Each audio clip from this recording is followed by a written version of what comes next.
कल प्रधानमंत्री नरेंद्र मोदी का 71वां जन्म दिवस था, जो कि रिकॉर्ड तोड़ तरीके से मनाया गया, क्योंकि इस दिन को यादगार बनाने के लिए सरकार ने रिकॉर्ड वैक्सीनेशन का लक्ष्य रखा था, जिसे सफलतापूर्वक हासिल कर लिया गया। ये पहली बार है जबकि देश में एक दिन में 2.5 करोड़ से ज्यादा वैक्सीन डोज लगाई गई।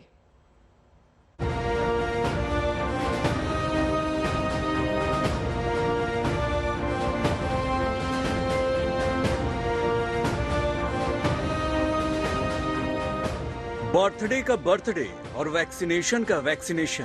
देश ने शायद ही पहले कभी किसी मौजूदा प्रधानमंत्री का जन्मदिन इतने हर्षोल्लास से मनाया होगा जितना पीएम मोदी का मनाया गया।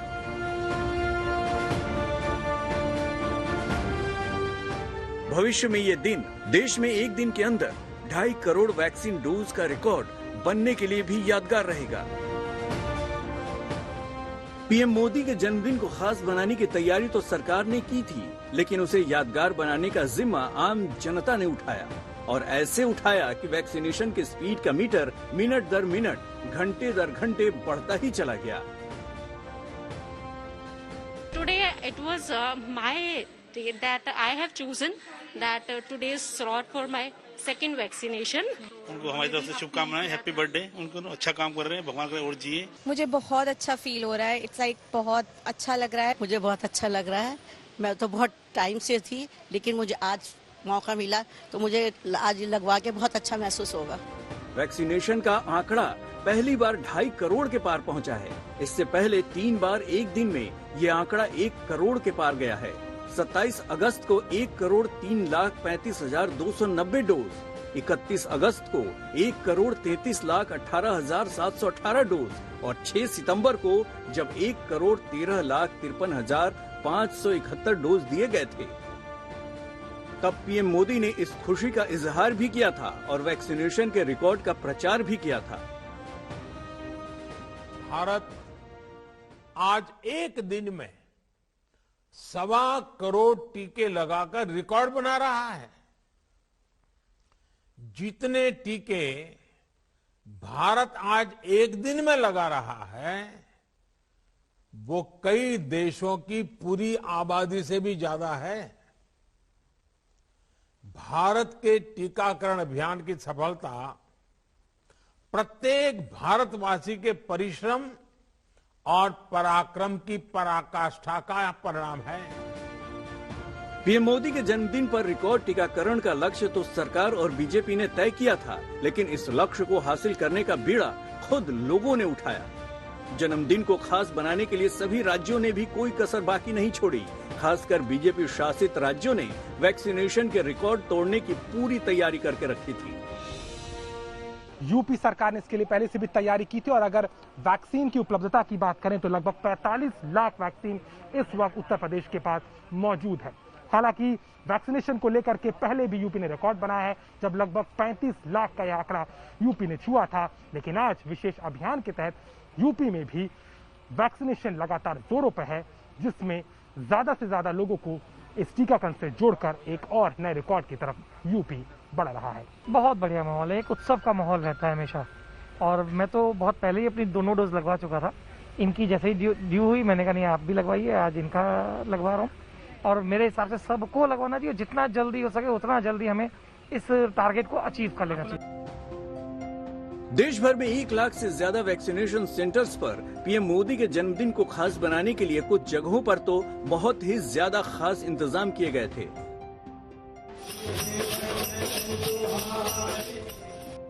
ये भोपाल के एक मंदिर परिसर में वैक्सीनेशन सेंटर का नजारा है, जहां मध्य प्रदेश सरकार के चिकित्सा शिक्षा मंत्री विश्वास सारंग भजन कीर्तन कर रहे थे और साथ ही साथ वैक्सीनेशन का प्रोग्राम भी चल रहा था। ये जो नरेला विधानसभा विश्वास सारंग की विधानसभा है, यहाँ पर जो मंदिर है उस मंदिर परिसर में ही टीकाकरण केंद्र बनाया गया है। ये देखिए नमो टीका अभियान, नमो टीका अभियान इसका नाम दिया गया है। पूरे मध्य प्रदेश के अलग अलग जगहों पर मंदिर परिसर या फिर मंदिर के आसपास या फिर धार्मिक गतिविधियों के साथ साथ टीकाकरण तेजी से मध्य प्रदेश में चल रहा है।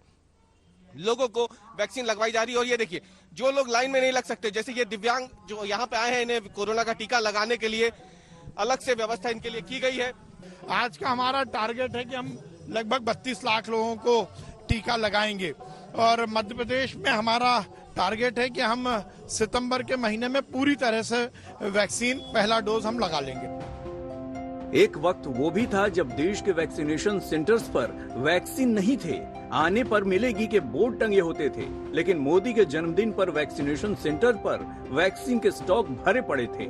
जिन वैक्सीनेशन सेंटर्स पर नॉर्मल दिनों में 100-125 वैक्सीन डोज लग पा रही थी, वहाँ भी कई गुना ज्यादा डोज आराम से लगा दी गयी।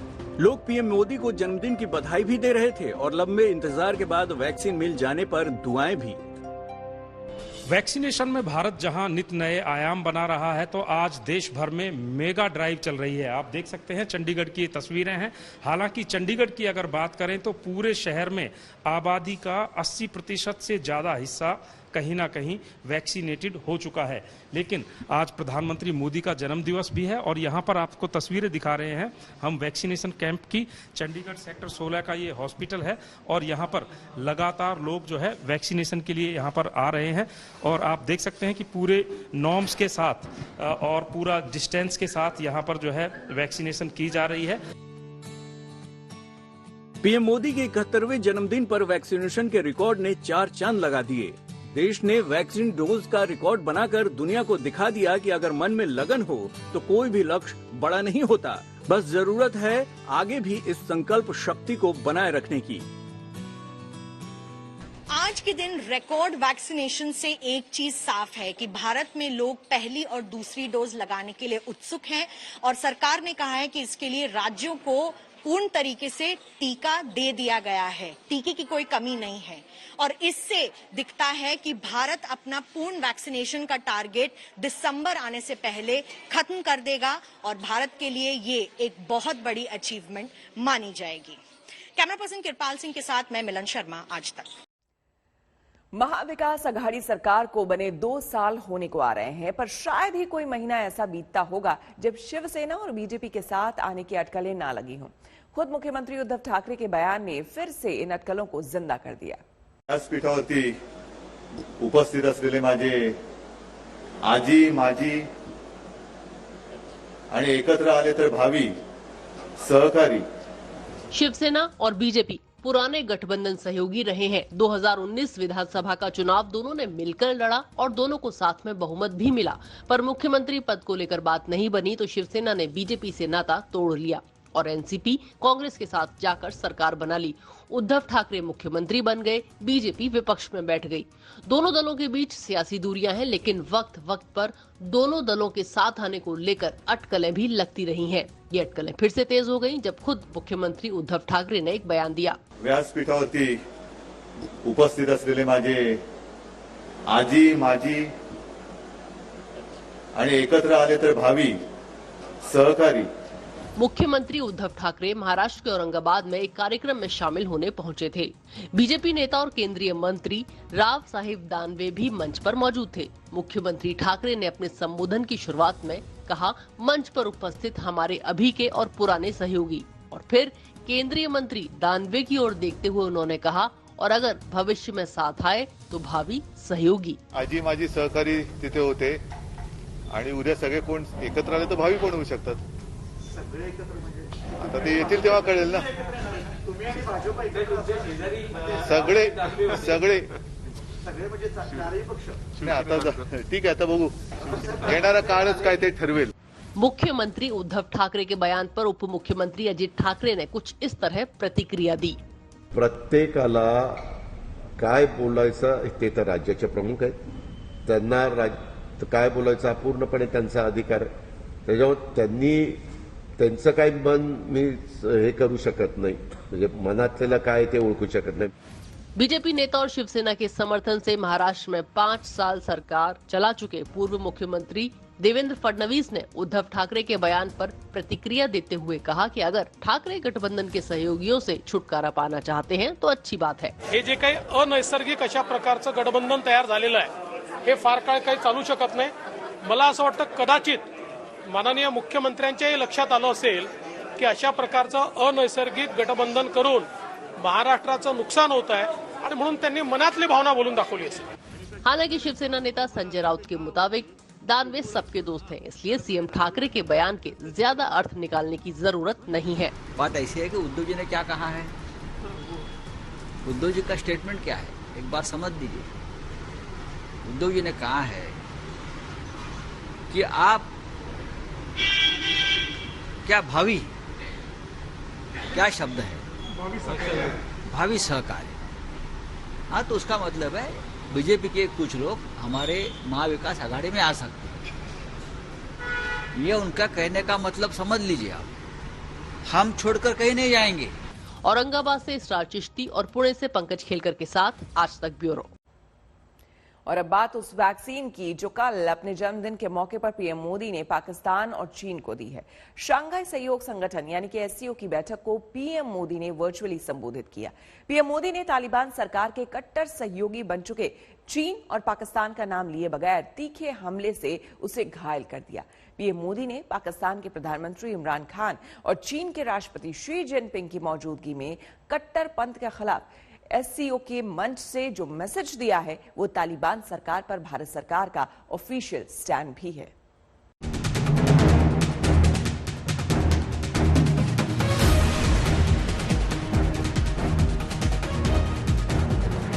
तालिबान सरकार के कट्टर समर्थक पाकिस्तान को चेतावनी। मेरा मानना है कि इस क्षेत्र में सबसे बड़ी चुनौतियां शांति, सुरक्षा और ट्रस्ट डेफिसिट से संबंधित है और इन समस्याओं का मूल कारण बढ़ता हुआ रेडिकलाइजेशन है। तालिबान के अब्बा जान चीन को चेतावनी। आपसी ट्रस्ट सुनिश्चित करने के लिए कनेक्टिविटी प्रोजेक्ट को कंसल्टेटिव, पारदर्शी और पार्टिसिपेटरी होना चाहिए। इनमें सभी देशों की टेरिटोरियल इंटीग्रिटी का सम्मान निहित होना चाहिए और इसलिए मंच था शंघाई सहयोग संगठन का। मुद्दा था अफगानिस्तान के मौजूदा संकट का। पीएम मोदी तैयारी करके बैठे थे और मौका मिलते ही तालिबान सरकार के कट्टर समर्थक पाकिस्तान को हैवी डोज दे दी और कट्टरपंथ पर उसकी क्लास लगा दी। मेरा मानना है कि इस क्षेत्र में सबसे बड़ी चुनौतियां शांति, सुरक्षा और ट्रस्ट डेफिसिट से संबंधित है और इन समस्याओं का मूल कारण बढ़ता हुआ रेडिकलाइजेशन है। अफगानिस्तान में हाल के घटनाक्रम ने इस चुनौती को और स्पष्ट कर दिया है। इस मुद्दे पर एससीओ को पहल लेकर कार्य करना चाहिए। एससीओ की मीटिंग में चीनी राष्ट्रपति शी जिनपिंग भी हाजिर थे, लेकिन उनकी मौजूदगी भी पीएम मोदी को अफगानिस्तान से लेकर एलएसी तक ड्रैगन की चालबाजियों को बेनकाब करने से रोक नहीं पाई। आपसी ट्रस्ट सुनिश्चित करने के लिए कनेक्टिविटी प्रोजेक्ट को कंसल्टेटिव, पारदर्शी और पार्टिसिपेटरी होना चाहिए। इनमें सभी देशों की टेरिटोरियल इंटीग्रिटी का सम्मान निहित होना चाहिए। इन सिद्धांतों के आधार पर एससीओ को क्षेत्र में कनेक्टिविटी प्रोजेक्ट के लिए उपयुक्त नॉर्म्स विकसित करने चाहिए। भारत के लिए ये चौथा मौका है जब वो एक पूर्ण सदस्य के तौर पर एससीओ सम्मेलन में शामिल हुआ। भारत और पाकिस्तान को साल 2017 में एक साथ एससीओ की पूर्णकालिक सदस्यता हासिल हुई थी। साल 2001 में एससीओ ने आतंकवाद से लड़ने को अपना सबसे बड़ा मकसद बनाया था। पीएम मोदी ने एससीओ को एक बार फिर उसका मकसद याद दिलाया है। यदि हम इतिहास पर नजर डालें तो पाएंगे कि मध्य एशिया का क्षेत्र मॉडरेट और प्रोग्रेसिव कल्चर और वैल्यूज का एक प्रकार से गढ़ रहा है, किला रहा है। सूफीवाद जैसी परंपराएं यहां सदियों से पनपी और पूरे क्षेत्र और विश्व में फैली। इनकी छवि हम आज भी इस क्षेत्र की सांस्कृतिक विरासत में देख सकते हैं। एससीओ के समिट में पीएम मोदी तालिबान के खिलाफ एक साझा लड़ाई लड़ने के लिए सदस्य देशों को प्रेरित कर रहे थे, लेकिन पाकिस्तान के प्रधानमंत्री इमरान खान एक बार फिर तालिबान की वकालत करने उतरे और तालिबान सरकार को मान्यता देने के लिए गिड़गिड़ाने से लगे। फिर साबित कर दिया कि दुनिया तालिबान सरकार के बारे में जो भी सोचती हो, लेकिन तालिबान के लिए पाकिस्तान के दिल के दरवाजे हमेशा खुले थे, खुले हैं और खुले रहेंगे। लेकिन आज एससीओ के मंच से पीएम मोदी ने भी बता दिया है कि दुनिया को कट्टरपंथ के समर्थकों से कैसे निपटना चाहिए, फिर चाहे वो तालिबान हो या पाकिस्तान। दिल्ली से गीता मोहन के साथ आज तक ब्यूरो।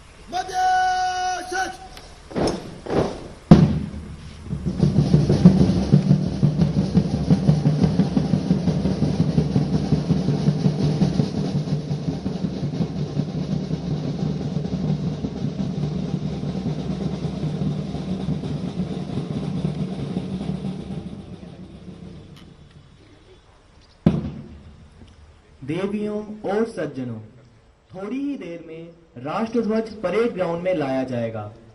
राष्ट्रध्वज टोली का नेतृत्व कर रहे हैं सूबेदार अजय सिंह और राष्ट्रध्वज के अंगरक्षक हैं सीएचएम आकाशदीप डोगरा और सीएचएम शीतल शर्मा। आप सभी हाजरीन पहले से दिए गए निर्देशों के अनुसार खड़े होकर राष्ट्रध्वज को उचित सम्मान दें, वर्दीधारी सल्यूट करें व शेष जन सावधान मुद्रा में खड़े रहें।